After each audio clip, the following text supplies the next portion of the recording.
All right. Good evening, everyone. My name is Matt Monax. I'm the Executive Director of the Hagerstown Eastern Panhandle Metropolitan Planning Organization.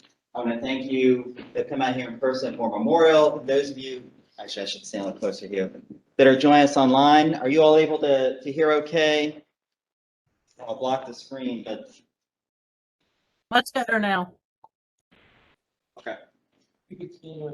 Been on this side. Maybe I'll come over on this side. Well, try like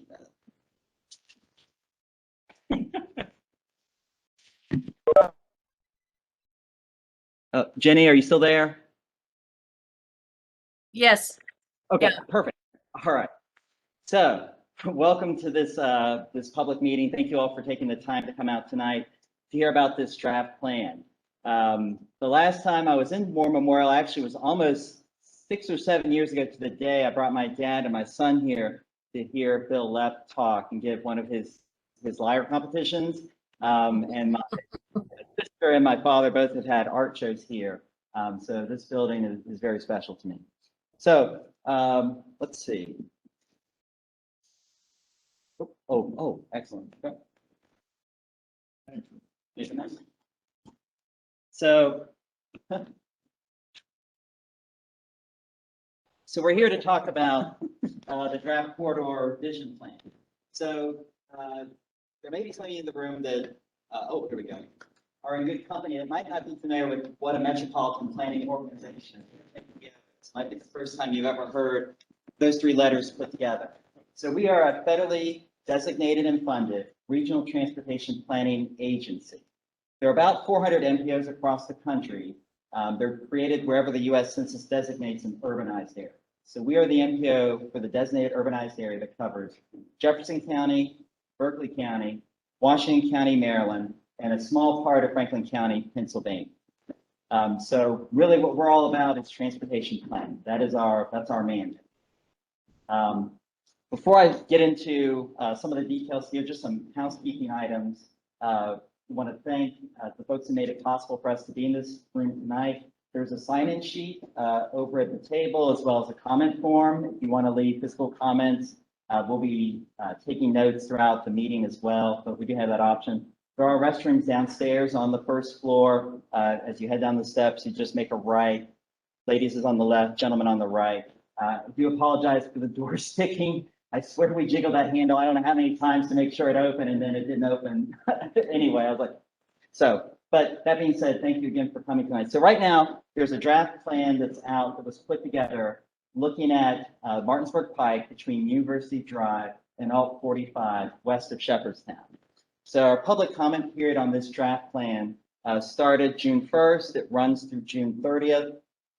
In addition, as we mentioned, the in-person meeting, we're recording online as well. So this meeting will be posted hopefully tomorrow on our YouTube channel. That will also go up on the project website that is the story map. You'll hear me say story map, that's just the project website. So that information will be posted for those unable to attend tonight, or those who may want to go back and rewatch it.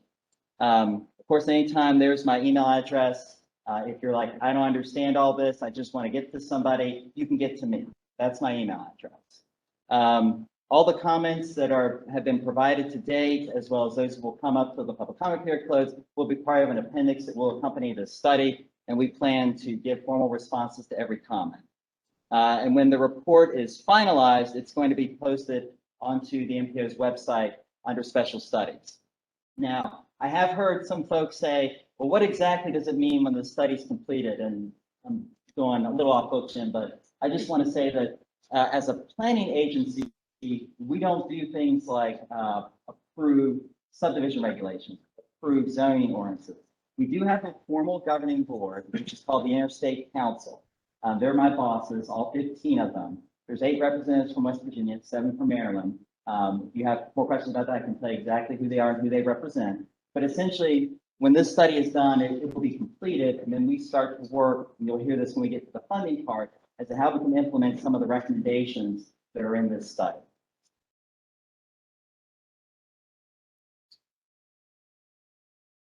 Very good. So yeah, so the draft plan is a PDF format. It's up on the project site. I've seen a lot of links on Shepherdstown's website to it. It's about 44 pages, I think, 45, somewhere around in there. We are taking comments through it, not only just regular comments that you can just type in. We also have an interactive map, so if you want to zoom into a certain area, click on a map and say, this is a comment I have about this, or this recommendation, or did you consider this, or I have a question about that.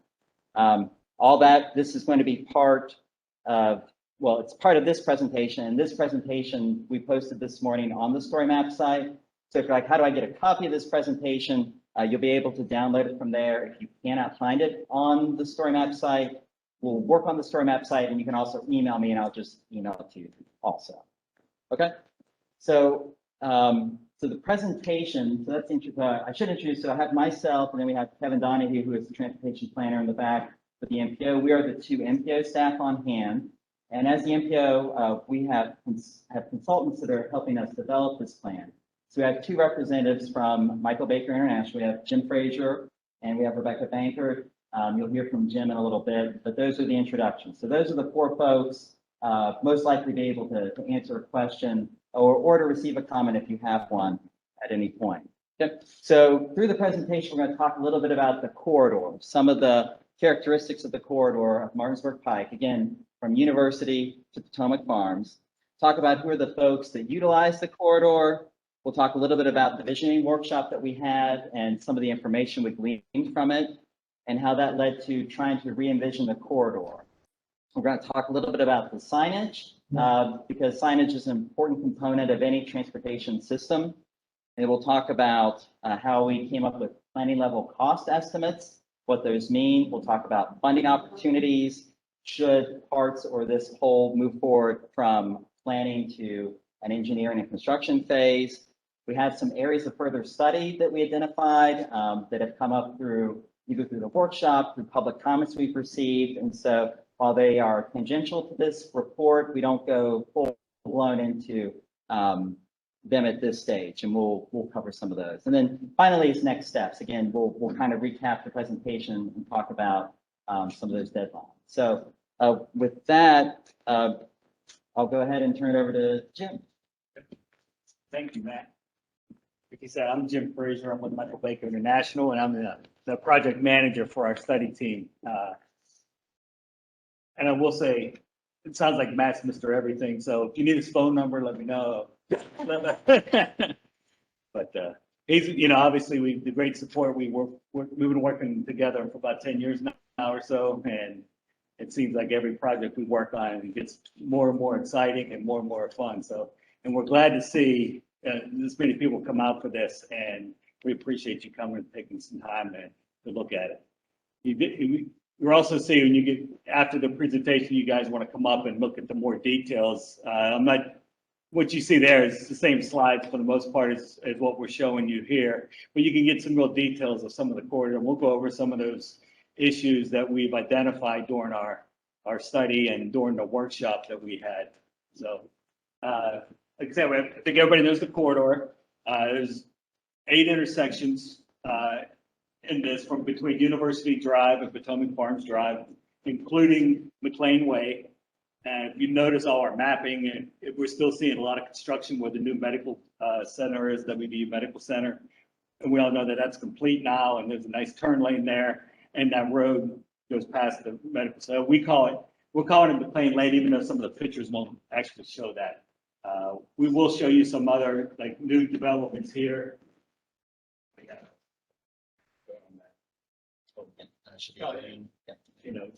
You know, and the new rocks, it's already almost completely built, and this is the new Sheets area, and with the new road there, we call new road extensions. That's part of the ongoing developments in the corridor. So.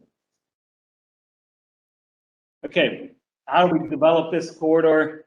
There's a lot of different issues, but some of the main ones, safety concerns.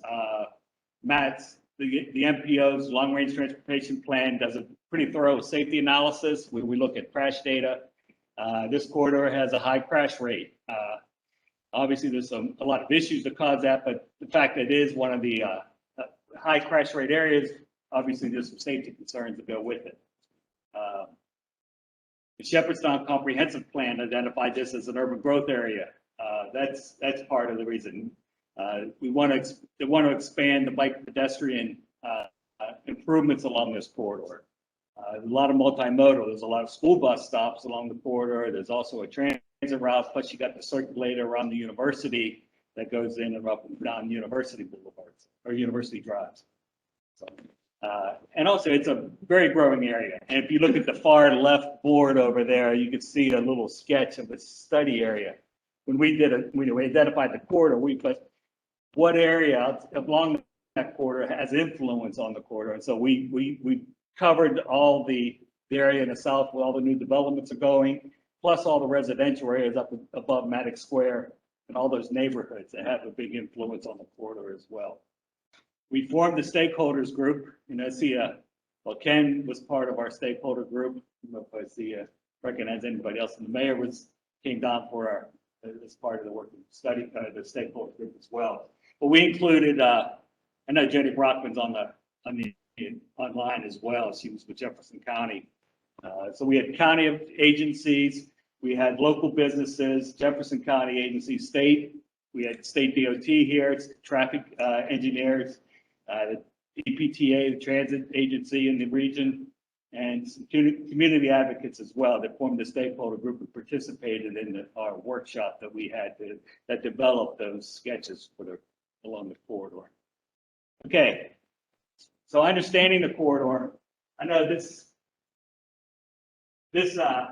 diagram is related to crashes, and there's 15 crashes there, but those are only the 15 crashes that actually had injuries. There were a lot more crashes along the corridor. But what we're displaying here is showing the frequency of where they're happening. So most of the accidents occurred right around University Drive. Then you have Maddox Square Drive, also had four each. And then down here are the different causes of the accidents. So there's rear end crashes, angled crashes, someone turning along, making left turns and getting hit. Left turns, distractions, speeding, drunk driving. So all the different causes that were reported in the crash data we were able to show here. So it gives you a good idea of what the cause of the accident, especially obviously the main ones, the fact that there were injuries involved. We also looked at travel demand and congestion. We looked at the traffic volumes, the forecasted traffic volumes of 45 years. There is, a lot of growth in this area, but overall, it's not a highly congested area based on the amount of traffic related to, if you go down going to Virginia or, so the speeds are still being maintained at the speed limit are actually along the corridor. They're actually a lot higher than the posted speed limit. So that tells you you're in free flow conditions most of the time. We looked at their historic sites. Obviously, Shepherdstown has obviously a lot of historic buildings and areas around here.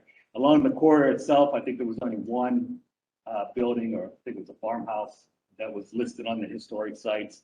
And the floodplains from the Potomac floodplains is more on I guess that's the east side of Shepherdstown, where the creeks are.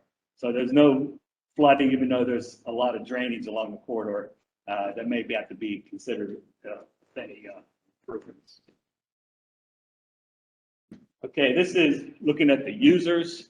Who were the users in here? Obviously, they had a lot of active transportation, mainly a lot of students walking down into the Sheets area. You see the existing bike path. There's a lot of walkers that walk on there as well.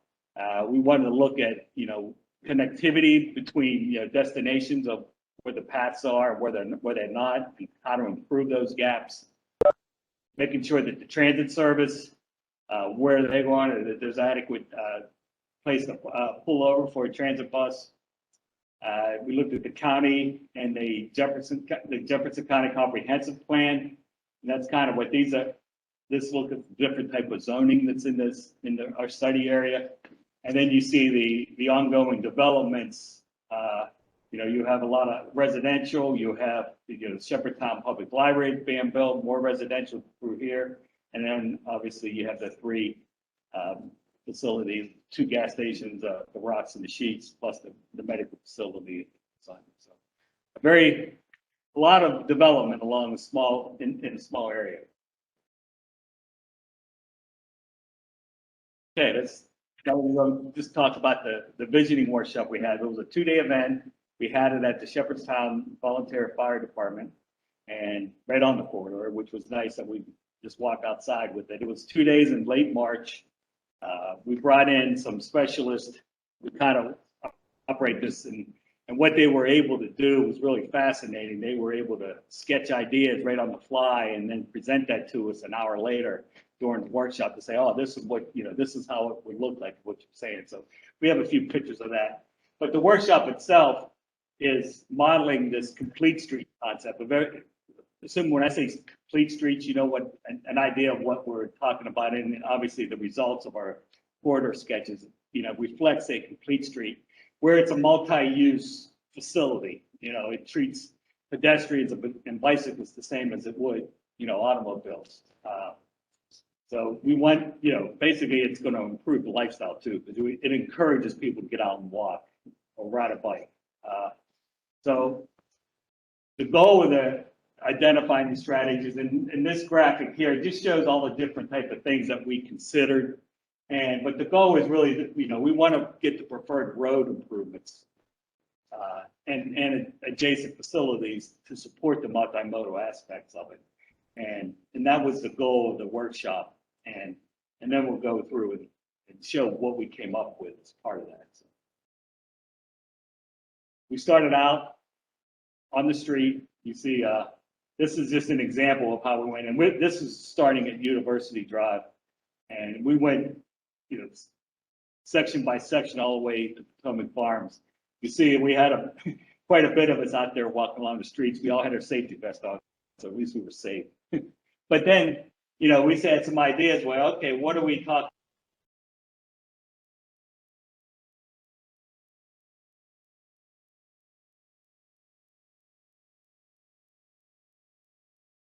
We lost our audio. Hello?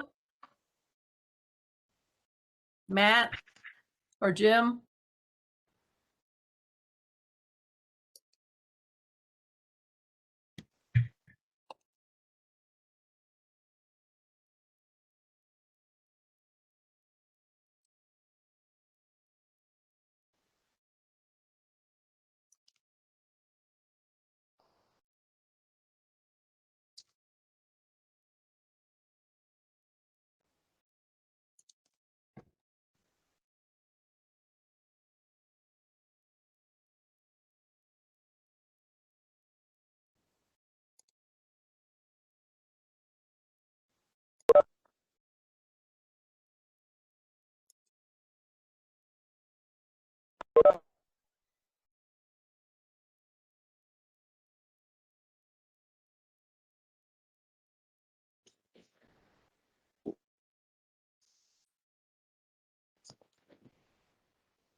Hi, can you hear?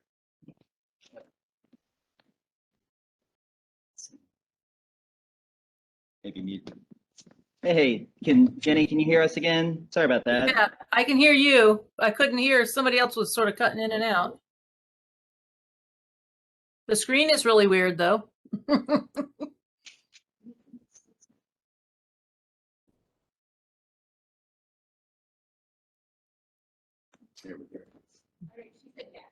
Okay. Now we can hear you.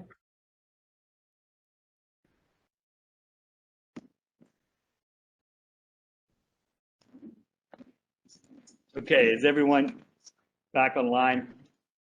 Sorry about that. I'm not sure. I think we had a little loss of connection, but we should be back. And Jenny, can you hear me? Yes, I can hear you. Can you hear us? Can you hear me? There we go. Jim, can you hear me? I can hear us. Oh, you're cutting in and out again. Uh-oh.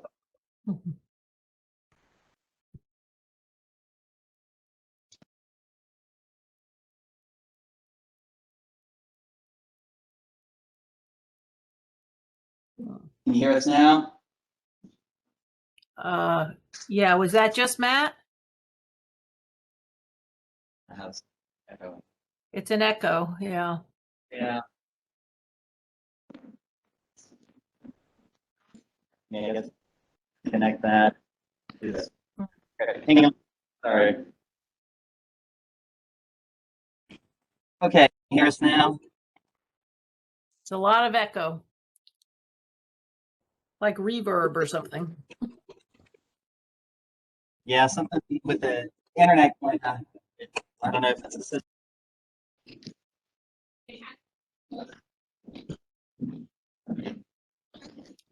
We can tell you're talking, but we can't understand you because it's got so much echo. Oh.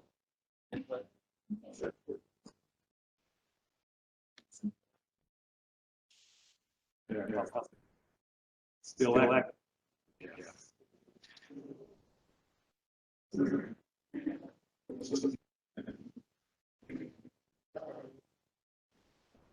Oh.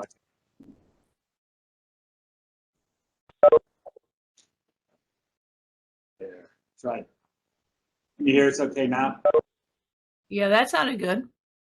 Okay. Yeah, that was. Okay, so it was having multiple, because you had to reach your line across. And then, do you have to hit record again, or is it the same one?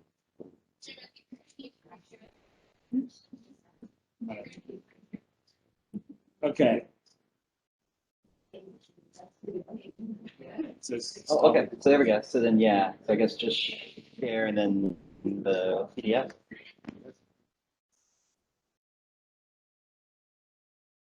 Can you see it now? Yes. Okay.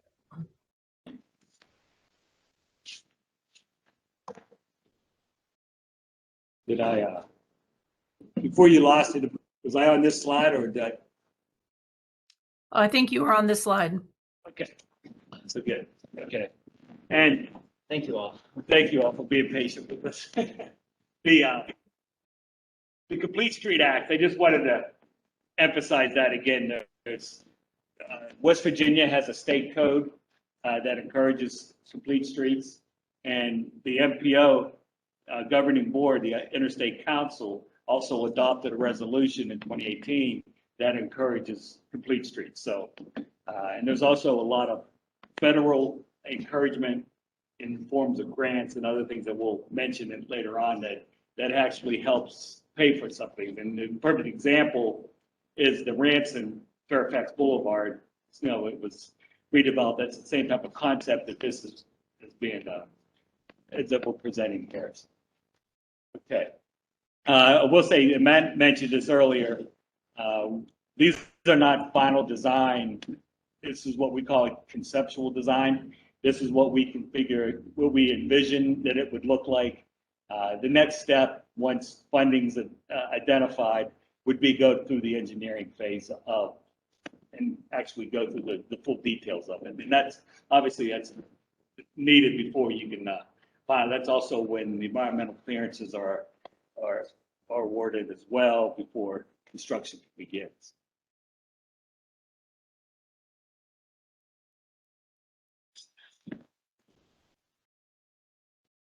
I'm having all kinds of. I don't know what you mean by complete street. Okay, a complete streets. Let me.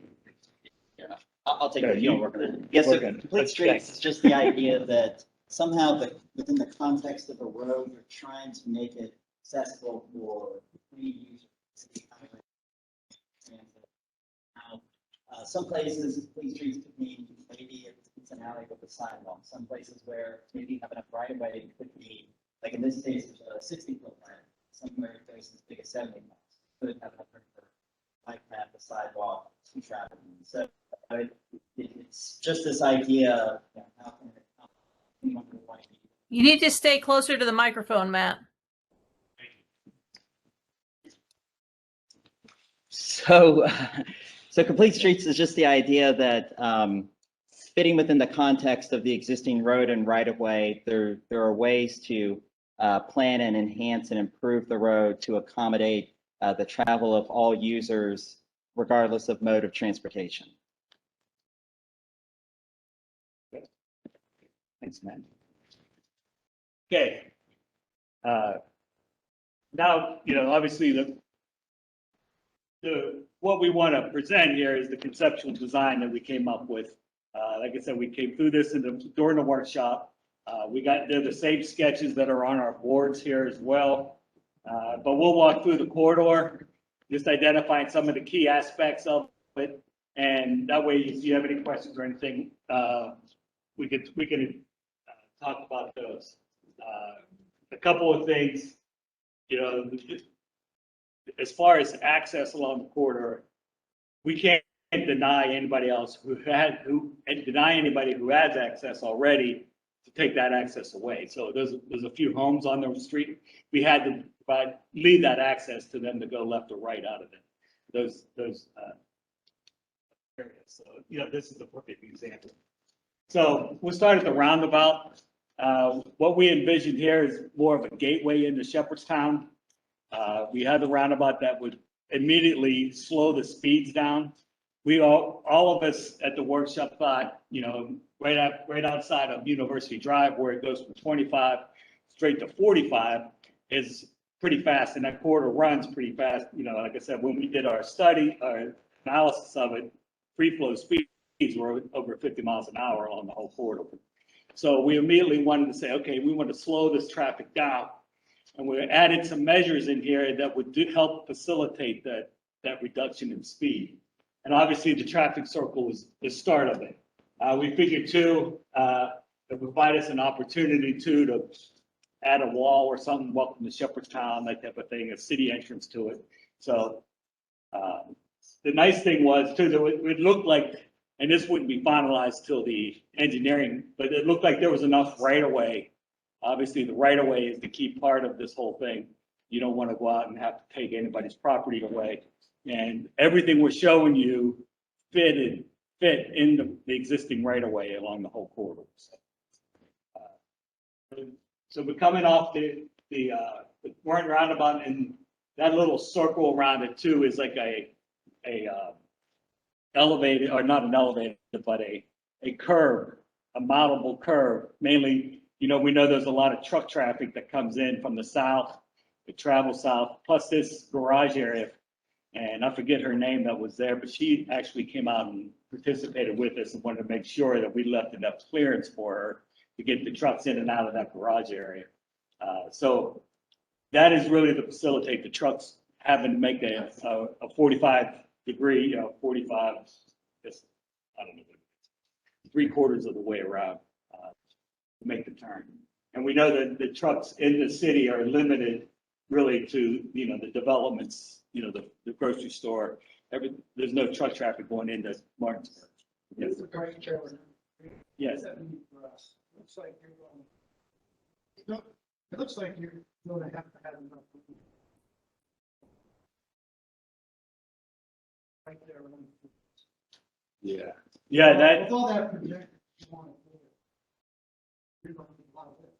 Well, it's like we said, we didn't go beyond the existing right-of-way width. So right now, the whole corridor is between 60 and 75 feet. You know, it varies between, but we measured this as the existing right-of-way is where that sidewalk would go in.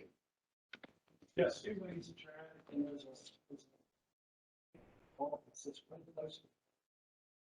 so Yeah. you're going to need. I mean, it looks like we're keeping our pine trees there. There's no way. I'm thinking all of that. Well, some of that's gonna, when we get down to engineering level. Between the 2 lanes. Yeah, Okay, so we're looking for 11 feet probably for that. 11 feet road width, and then the median, I think, was 9 feet. I have a We do have cross a section. cross section we can show you. Yeah, like Sure. that, and then something Yeah. else, and what's that? Well, the sidewalk this is 6 feet right here, or 5 feet right here. This is not engineering level. This is somebody doing this in Adobe Illustrator. This isn't like PD stamp plan. So Right. there could be, like, it could be higher up here on the air photo, not leaking in or, edging in full on the way here. But when it is done within the plan we are staying within the right of way. So it's 60-foot right of way. We have the 1934 highway plan, so we know what those boundaries are. I can't speak to your property boundary exactly. We have right to the road. Beg your pardon? We have right to the road there. You own the right of way or? Always. We have right up to the road. Right, correct. Absolutely. So we're not going off none of this plan is going off state property. That's not our intention. It may look close, but All the lines look, like, they look thick, right? So try to cartographically represent this. Get all of that. Space. There's only two. So if you have, so if it's 60, and you got 5 plus 12 plus 9 plus 12 plus another 10, you're like at 58-ish, 59. So you're still within the right of way. Okay. Yeah, no access is going to be taken or removed. No existing driveways or cut off or anything like that. All existing movements in this draft plan. That's what we're showing. I'm not saying that just to try to satisfy you, but that is what's in the plan.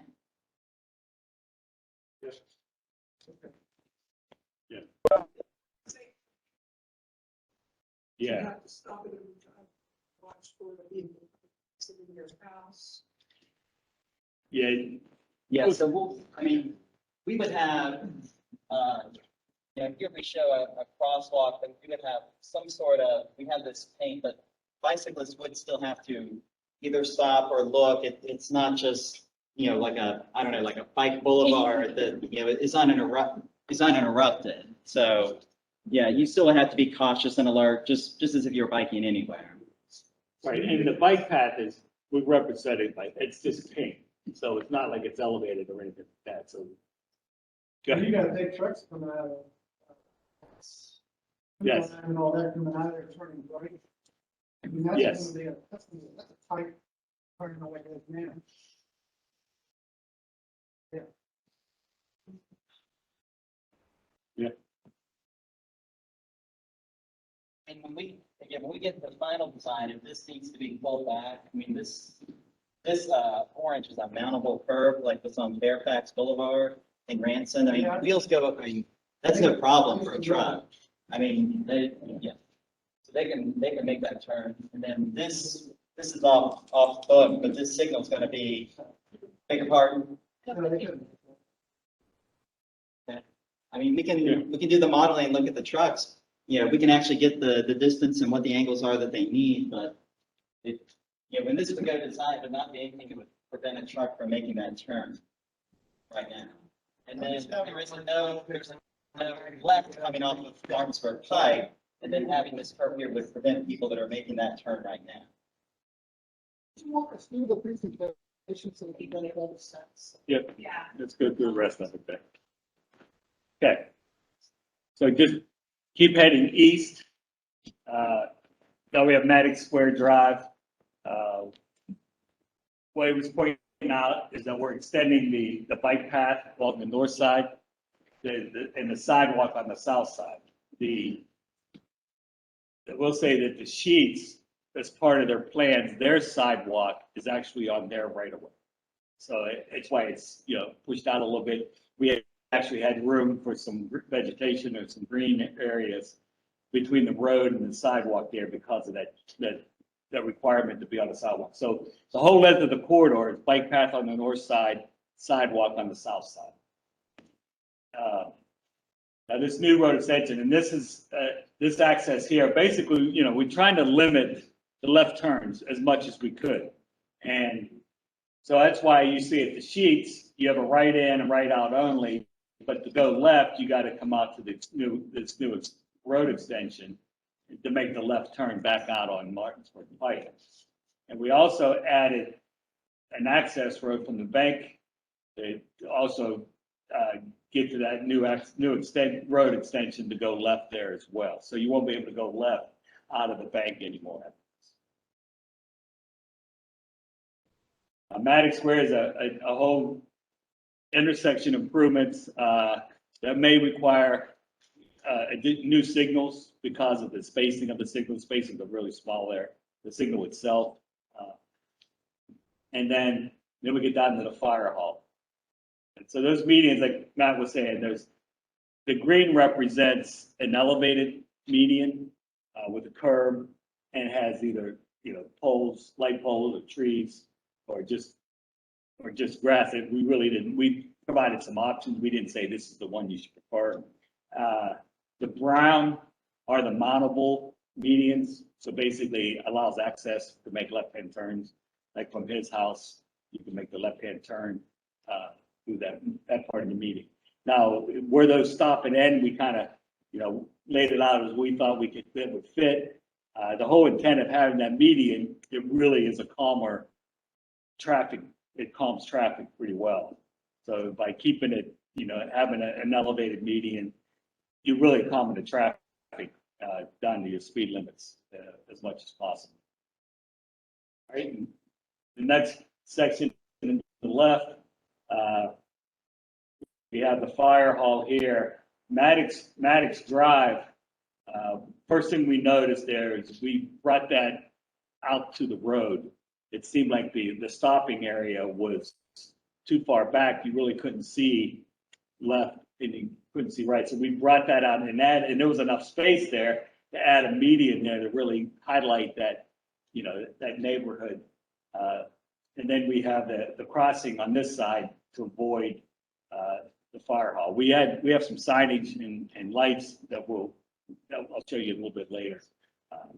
But the tricky part here, and we actually provided two options here, is this exit. Obviously, with a fire, you have the emergency vehicles come out and they can go left or they can go right, obviously. But the offset from this intersection is something we really talked about. And we also was able to identify too the traffic that goes in there. There's a lot of bingo nights. You have the fair and the carnival out on the side. You have this overflow road here. So there's a lot of potential traffic, and the option we're given, we have it highlighted on the boards as well, is maybe realigning that to the intersection. And our traffic engineer kind of said, well, that's good, but you don't have to do that until it warrants a traffic light. So if you do need a traffic light, then that intersection needs to be aligned. And I know you have some residential driveway here as well. So it's a little tricky, but it can be done if needed. Now down the University Drive. A couple of things we want to point out here is we have for the pedestrian and bike crossing areas, we have a safe place in the middle on the median, so they don't have to cross both lanes at once, especially if there's a lot of traffic going on. This area is, you know, obviously that has the most traffic. You see, leaving the rocks to go left, you're going to have to come out and use McLean Way. This is the tricky part we struggled with a little bit. There's 4 access points there now, 2 for the bank and 2 for the Domino's. Ideally, we thought if we could get access along University Drive and access those 2 from the backside, that would be an ideal solution, but there's a lot of difficulty in that. And we didn't, in fact, Ken's left because he's like, that's never going to fly. But so what we did, we limited that access point to 1 each. But we left we didn't put a median here. We originally had a median here, but to provide those left and right access out of those we had to leave it, so we just made turn lane in the center. So you see as a, turn lane into that one, and that one, same coming out. And then you go into the town with, we have another median here. The new number 16 is the bike facility only. There's a little hill there that just runs down. There's no, so we figured we add a path there to connect the bike path to High Street. And that way you have access to go around the city. You don't have to drive through the tight Martinsburg Pike. Gets really tight through here. And that's a lot less traffic along High Street. Then you have the new backway alley, I think it's called, back alley. So there's some bike facilities going there, and also eventually going to tie in, to the new developments and libraries. We kind of left the existing sheets, as it's a future site. Once the new sheets is in, obviously that's going to close, and we didn't really have any insights of what's going to happen to that gas station, mini mart there. So we figured that whatever gets developed, we could have some controls here and tie into this entrance. And that's, yeah. Any questions on the corridor? Yes. Back out, roundabout there. Yeah. I don't know how long you stood there and watched the morning. Seems to me what you're gonna be asking 18-wheelers to do. Well, like, I'm gonna turn a lot of them like to the left and go up to Martinsburg. Gonna ask them to right, go all the way around that circle, not do any harm. Yeah. That center piece, I think you're probably making a mistake there. Of optimism. Yeah, there's definitely some challenges there. And we identified that as well, but we wanted to show is the existing right of way. If that did become an issue, obviously they may need more right of way there, or they, can't implement it. I mean, you put arrows like you do over Inwood. Great. Yeah. It was 18-wheeler tractor trailer, guess what? Arrows. Yeah. Well, you would have to do that with a normal signal though, right? I mean, you always have to maybe reverse and make sure trucks have room to get through there, right? I mean, with a not. Intersects big enough with the truck, left-hand turn lane, the truck make their left-hand turn. Yeah. Rear lane, right? Keep on going. Yeah. I'm saying that people coming out of the multi-plant, you're asking if they want to go left to Martinsburg, you're asking them to go to the right. Big circle at 40. 270, yeah. That, they make that last turn going around there, they're going right through your windshield, right through your eye. I guarantee you that.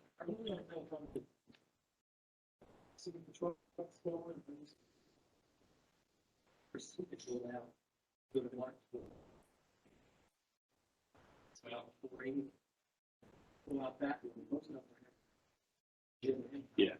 When the wood mark for truck. Slow down to get all done. And roundabouts in general, I mean, there's obviously a study that would need to be done if that is feasible as you get in the engineering side of it. And you really have to work out those details. They can get those radiuses right and meet the requirements that they need, so. Yeah, and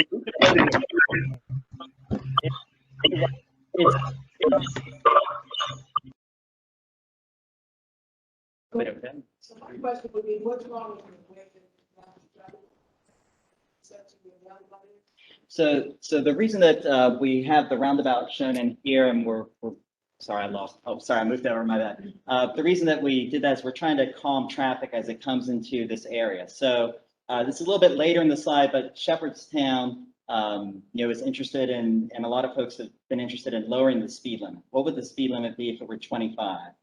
Because most of the injury crashes and the non-related injury crashes are related to speed. So it could be rear ending, it could be angled crashes in the intersections. And so how do you mitigate that when you're coming from, west, from the Martinsburg area, you're transitioning from rural more to suburban commercial sort of, and then you end up more in a traditional kind of urban town center. So the roundabout, the idea was just, hey, let's ease into this, slow your speed down just a little bit. We also saw, as Jim said, through the traffic count data, that every hour of the day, every 1 hour period of the 24-hour period, we collect the data. The average speed of all vehicles was always greater than the speed limit. And the overall day, the average speed was 53 miles per hour for all vehicles put together. So the idea of the roundabout there was just trying to reduce the speeding problem. Now, is there a major crash issue at that intersection? I mean, there was one injury related one over the most recent 5-year period we were given by the state, which was 15 to 19. So that's not as much as say, University Drive, Domino's, where you have kind of the wide open driveways. There's a lot of confusion of whose movement goes next. But that's why, at least in this rendering, we showed the roundabout, because we're trying to just slow people as they come into the area. Yes, sir. Correct. That's the only roundabout that we're showing in this draft plan as it is right now.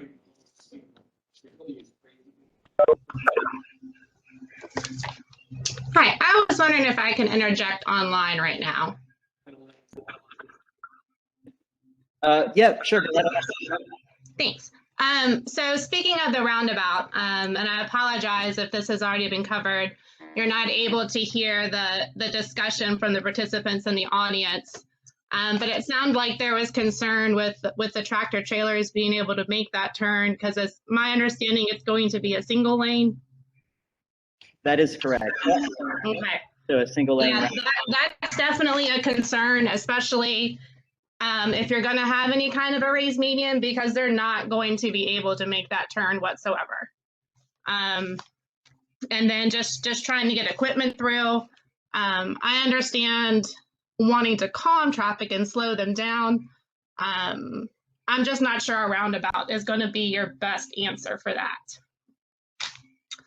And then the mountable median, what is the height on that? Oh, it's only maybe a few. It has a different color and it has a slightly different texture. So when you're driving on it, you can do it without any damage to your car, but it feels different. So it doesn't feel comfortable to the driver. So in Ranson from, I want to say, what would it be? Just from the railroad tracks and past Apis, all that is a mountable curb as an example of what we're talking about tonight. Right, and then they are having problems with road structure and everything with that still, correct? Not to my knowledge, but I could certainly ask the city of Ranson if that's the case. Okay, because I know it definitely makes a difference when you start adding in those bricks as far as ice removal, road repair and construction and maintenance.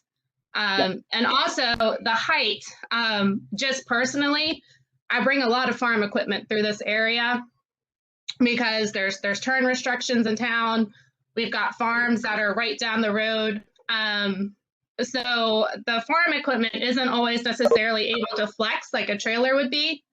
So it's not as simple as just running that farm equipment up that median if we're talking, 6 inches or so worth of height difference between the road. No, not that's sorry, that's like a curb on a sidewalk. 6 inches would be a face there. This is maybe, it's maybe an inch, but it's an inch. I'm talking about the height of the slope. So it's a gradual, you just ease right over it. And they don't necessarily have bricks. They can be stamped concrete that look like it or something similar to that material wise, but. Sure. Okay. And then this brings me to my next point about the planted medians. Again, just me personally that uses this area quite a bit with wide loads that we're talking, we have to shut oncoming traffic down to get equipment through. So when you're talking about putting in permanent planted medians, what's going to happen then? Or what's going to happen if there's a wreck or a broken down vehicle and traffic needs to get around that permanent median and you're not able to get around? I don't see how that's going to calm anybody down. So we have throughout the corridor that emergency response can get to. He's not here tonight, but we met extensively with folks from the fire department and EMS about this plan. And if they had issues or concerns about timing response or access, they did not share them with us. Gotcha. Well, well, I can't speak for them, but I do have concerns with anything that's going to inhibit the width, whether it's a piece of farm machinery. There's still plenty of construction going on. You know, those trusses aren't going to fit in an 8 to 10 foot wide travel lane. So anything that's going to impede the flow of traffic, I don't think is going to be your best solution. I understand it's pretty, it's aesthetically pleasing, but I just don't think it's going to be the best option because we're still rural and we still need to think of these things that we might not think of, you know, every day. And that's all that I have. Thank you. We're not proposing a 10-foot travel lane for through traffic. I think we have an 11-foot. Yeah, but What's the widest piece of farm equipment that you drive on 45 right now? What would you say, 13, 12? 24 feet. We did, yes. Okay. My smallest piece of equipment is 12 feet. So that's why I'm concerned. Why do you need to go through town? Because there's turn restrictions in town. Because I have to go straight. I've got to come up River Road and go straight.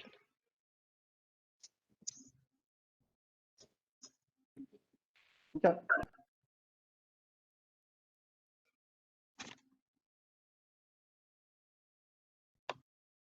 How often would you say you make that trip in a year?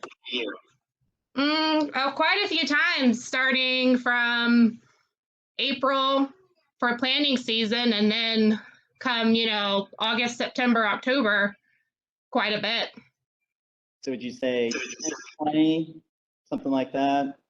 I would say in the 10 to 15, sometimes 20, depending on who we've got to help on the Martinsburg side of things. Okay. Just throwing it out there because, again, something probably not a lot of people think about. It's a median that would be. No, absolutely. Sharing, we appreciate it. Oh, yeah, absolutely. No, okay. Sir. You mentioned some visual cues for Right. slowing traffic down and that the medians, I'm visually, I guess the roundabout turns out to be at how much can you estimate the medians serving for both physical and visual cues to slow traffic down a little bit? You mentioned that they serve that purpose by narrowing the road. Wider and shorter and narrower different points, so there's a sense of curvature. Now, is there any way that might serve the slowing down purpose? Yes, you can even, without changing, so say we didn't do the median, but we were able to put in, you know, more frequency of flex posts and maybe a sidewalk with a curb. You can actually narrow the vision of the driver, or the driver feels their vision's being narrowed. And when that happens, they slow down naturally without, you know, without anything in the median, honestly.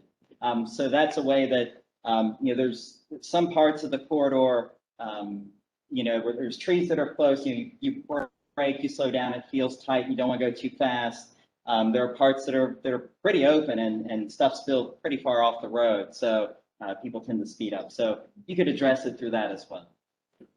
Yeah. You know, on the roundabout, when I was thinking a good example on that, kind of thinking about that. If you have a good south, you know, it's very flat, so you actually find out about it. If you have that comes right off the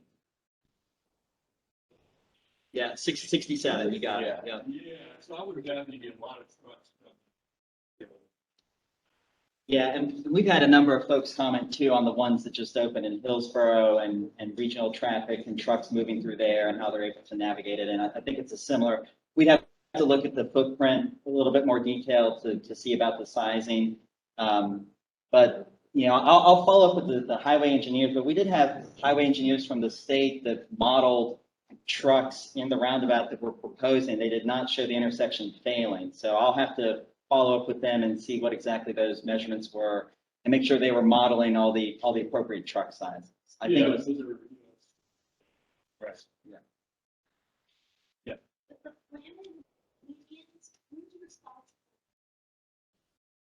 It's a good question. Yeah, so, I don't know how many slides you have left, but so, and I don't know if it's, the town has expressed interest to the state in annexing Martinsburg Pike. So in the event that something like that, where it's not hardscaped, right, that includes plantables, things like that, in that case, the town would take over, maintenance of that. That's even on sides, it's like that, It would only be whatever, they are only looking, it's my understanding, to annex within the right of way. So outside of the right of way, so like the trees behind Garrett Swing would be outside of the right of way. What about the one down there? The ones down Maddox Oh, Drive. Oh, that's private. The HOA. Yeah, that's not, this time, I don't believe that's something the town's looking to annex. So who's responsible for the trees along there, or I guess whoever the property owners are, if they edge into the private way.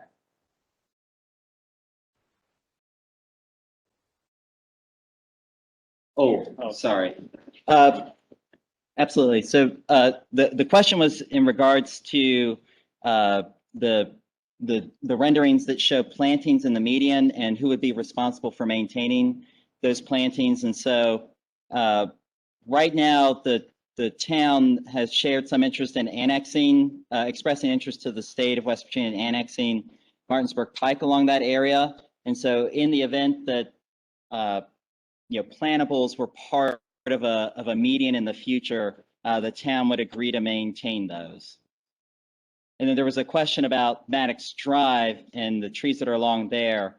And Maddox Drive is a private right-of-way off the state road. So either the property owners, or I'm not even sure if there's an HOA or anything like that. He was there. Oh, Jason was there. Yeah. Oh, yeah, that's right. So they would be responsible for maintaining those.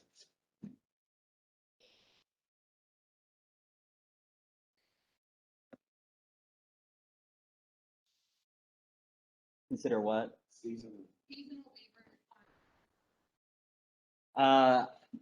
Yeah, that's a fantastic comment. And Can you repeat the comment? so the comment was, would the town, I'm assuming in the event that the town is successful in annexing Martinsburg Pike, would they give waivers on turn restrictions for seasonal transport? And so I'm fortunate I can't answer that. I'm sure in the event that the town is successful in that annexation, they would consider that request, but I think it's difficult at this time to answer because they're just not they're just not in that position right now. That goes through.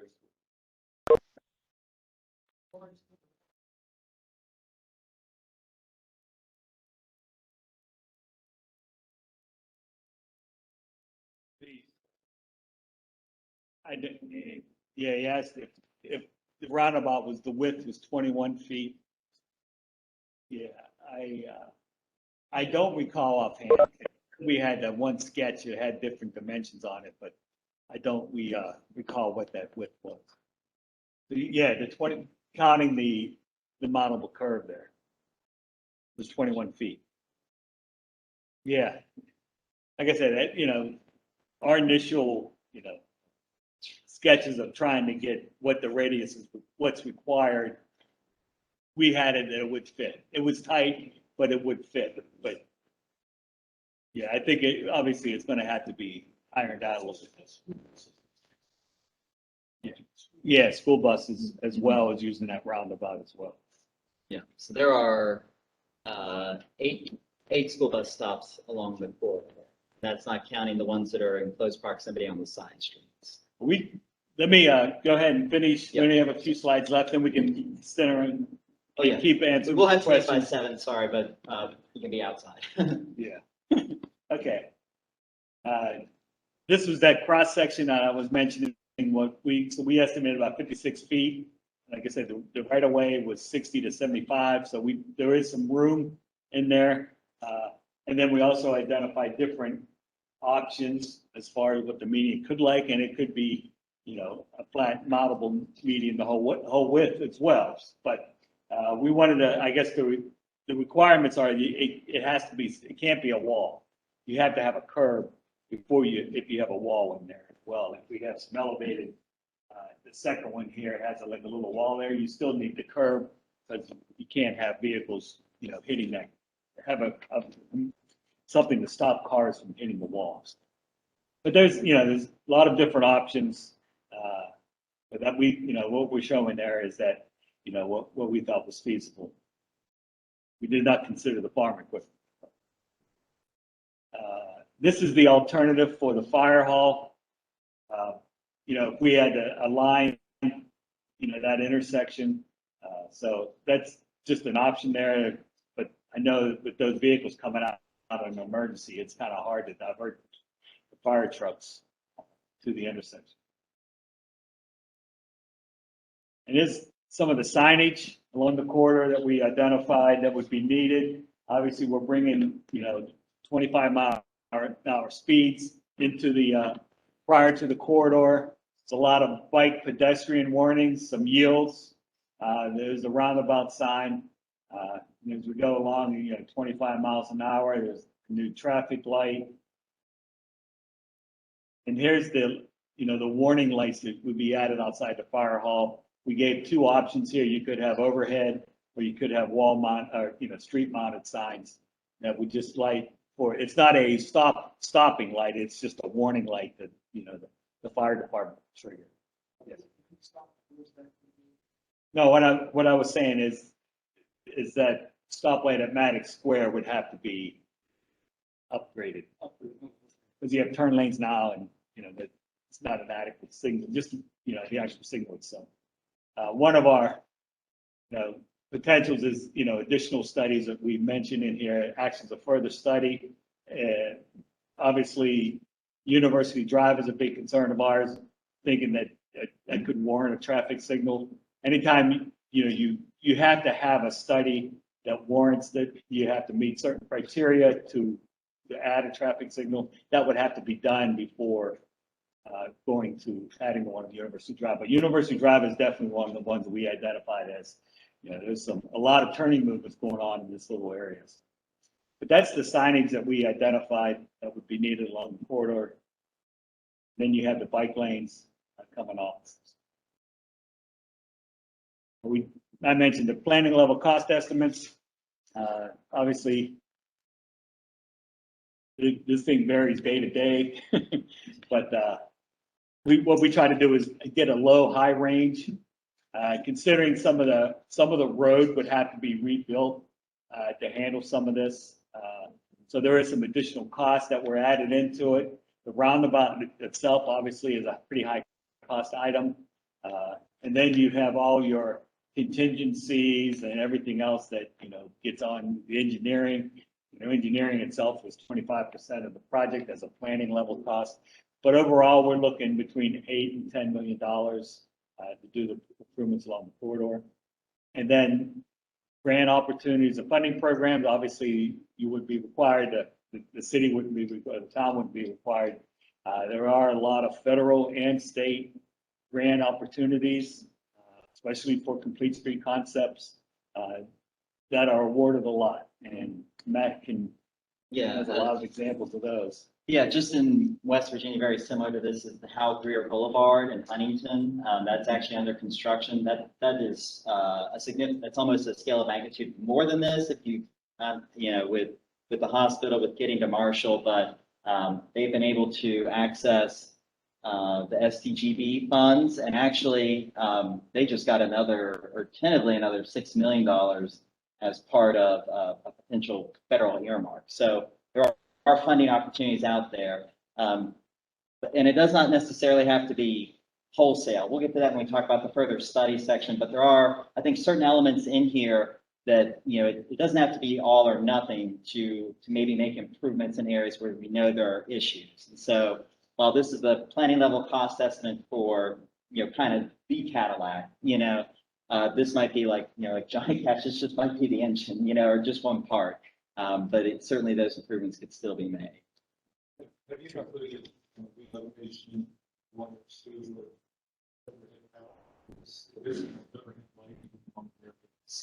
I thought we I did. can read it.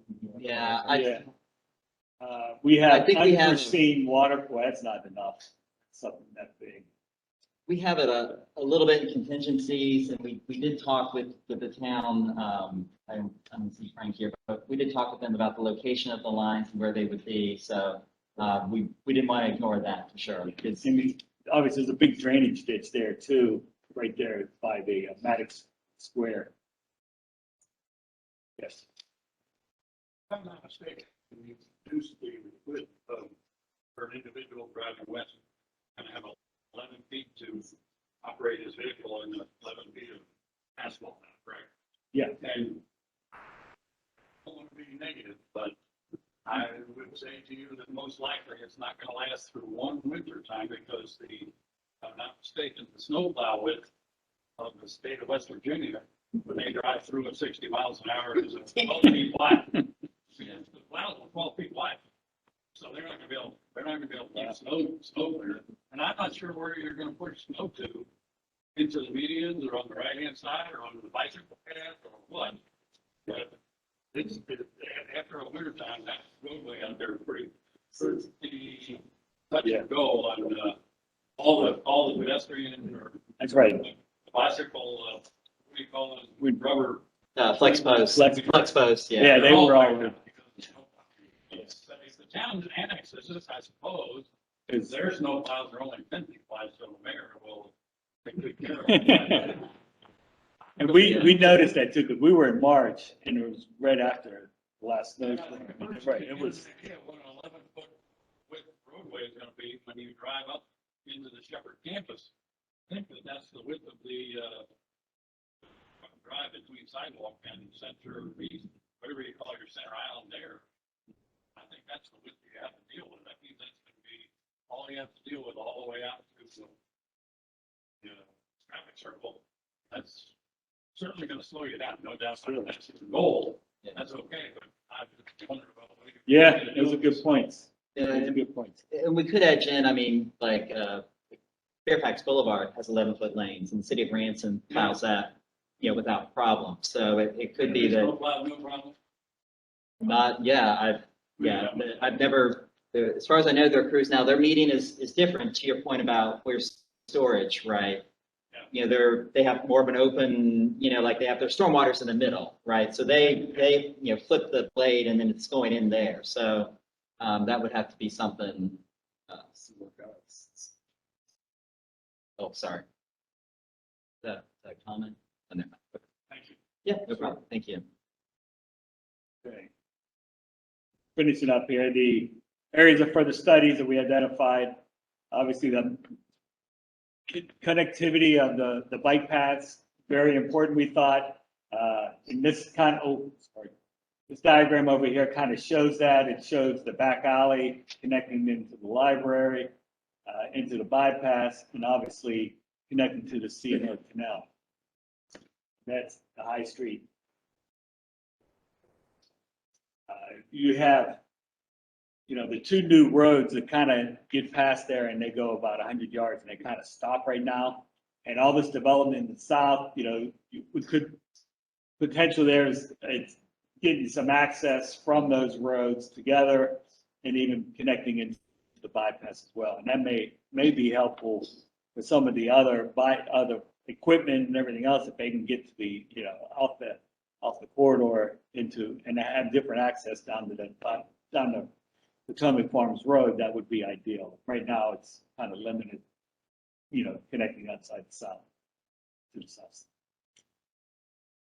Traffic signal study right there at University Drive, and we suggested to include the McLean Way into that traffic signal study. Obviously, the lower the speed limit would also require a study. Part of the annexation is a key part of that. And then links to the new roadway, that's what we talk about in the south side of the study here. All right. Yes, sir. You know, first of all, I like the concept. It's very, very interesting. But my question is, directed more to the town. What is the benefit of the town to annex a road when we're not annexing everything else on the other side of it? What's the benefit?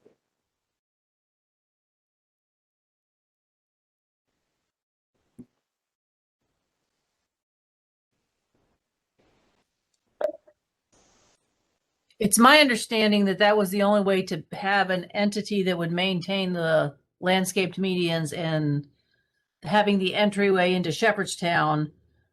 DOH won't be able to maintain that. They're willing to have it in their right of way, but they wouldn't maintain it. So you needed to have an entity. The county has no staff, no public works staff, or no transportation department. So the DOH would still maintain all the access permits and the speed limits. That was the annexation process. It would be annexing for the purpose of having the entry features for the purpose of benefiting Shepherdstown. Very good. Larry, you want to add to that? I mean, is that a good summary? Yeah. Yeah, you want to, hold on a second. Yes. Yes. that's Yeah.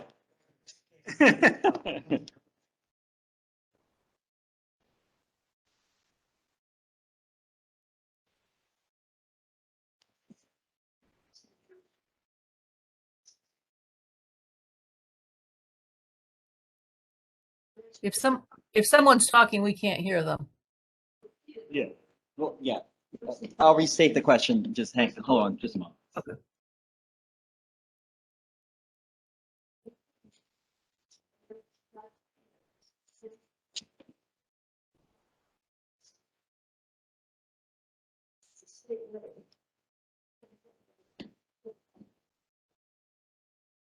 So there were comments about past attempts by Shepherdstown and working groups that identified pedestrian safety as a desire or a need, and without the corporation having annexed portions of road, they essentially didn't have that control or that option to make those improvements for pedestrians.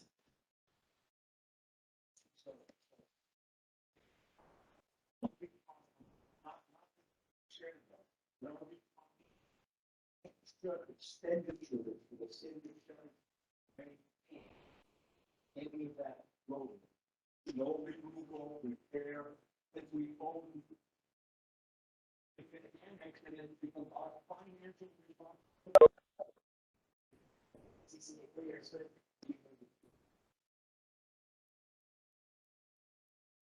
So there was a question in the audience about if the town annexes Martinsburg Pike, does that mean there's a financial responsibility to the town for future maintenance? And so the mayor is answering the question that the state would still maintain the facility as it exists, and then there could be an agreement that maybe the town is responsible for possibly maintaining the bike path, the existing bike path only.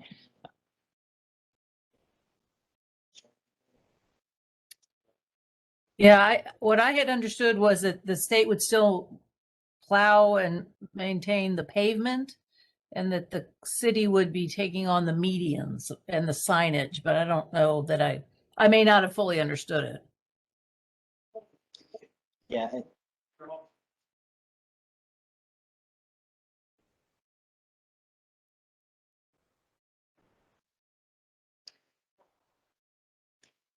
yeah, and that's actually a really good point. We're talking, about how do we create a roadway that's safer through design, but enforcement is just as important a part in helping calm traffic or having safe speed, safe conditions as the roadway, if not more sometimes. Well, So, we talked about in the past. We talked about walking along there, and it's just not safe. It's just not safe.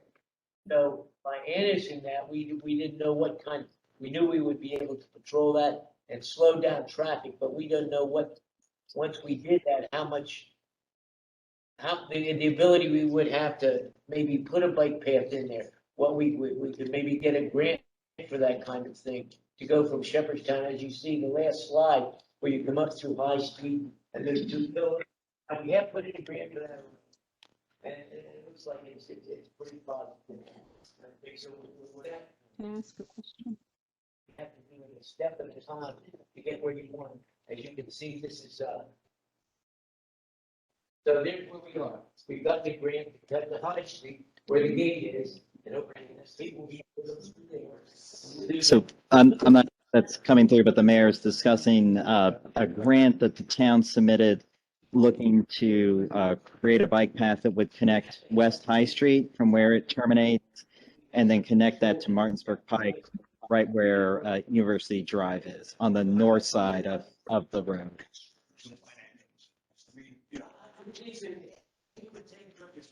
Okay. That's gonna be maintained. I just didn't, well, you could probably take a survey of the people who live in Shepherd. Say, I would be extravagant if I. 2 questions. Okay. Bring it up. For those online, if you could just real quick hold the questions. This is just the last slide that we have, and then thank you for the 2 who have submitted online. We'll get right to those questions. Just give us just one moment. So just real quick, so thank you.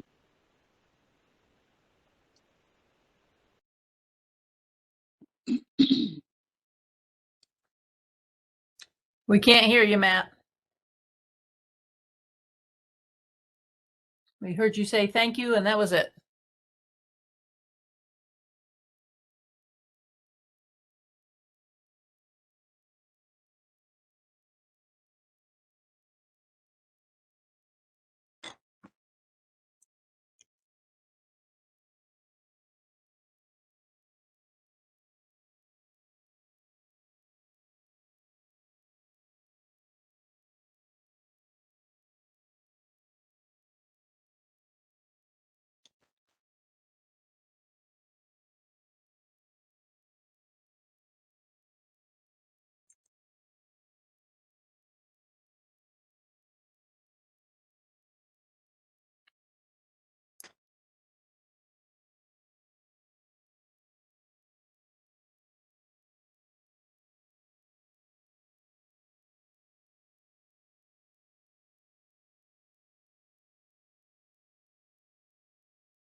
Early discussions and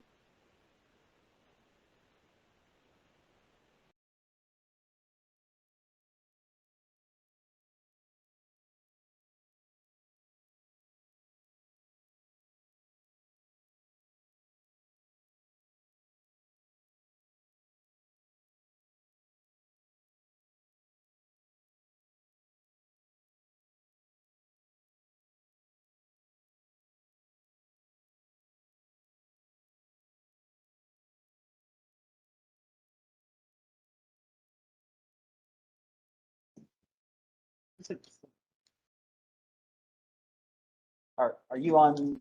I mean, I can maybe come over to yours if.